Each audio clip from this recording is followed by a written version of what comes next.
ఇప్పుడు క్లాస్లో కొత్త పెబ్బని ఎన్నుకునేటప్పుడు సార్ ఏం చేస్తాడు?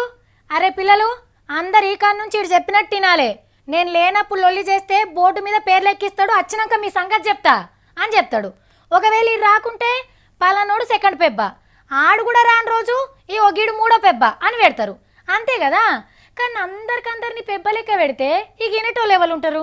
31 మంది అనేది కోఆర్డినేషన్ కమిటీ.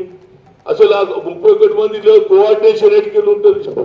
అసలు కోఆర్డినేషన్ కమిటీలో 31 మంది వేసినాక అలానే కోఆర్డినేషన్ ఉండదు. ఇక బయట ఏం చెప్తాం మేము? అర్థమైందా?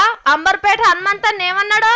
మొన్న కాంగ్రెస్ పార్టీలా కోఆర్డినేషన్ కమిటీ అని ప్రకటించిండ్రు కదా, పార్టీల మీటింగులు పెట్టుడు మంచి చెడ్డలు చూస్తందుకు. ఆ కమిటీలనే 31 మంది ఉంటే మొదలు వాళ్ళనెవరు కలపాలే అని నవ్వుకుంటా చెప్పిండు. మంది ఎక్కువైతే మజ్జిగ పల్సగైతది, కమిటీల మందిని తక్కువ పెట్టి పని చేపిస్తే మంచిగుంటది అని కోరిండు. చూడాలే మరి హైకమాండ్ ఏం చేస్తుందో.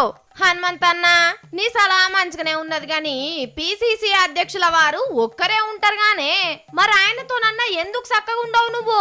పార్టీతోను కూడా కోఆర్డినేషన్లు ఉండన్నా.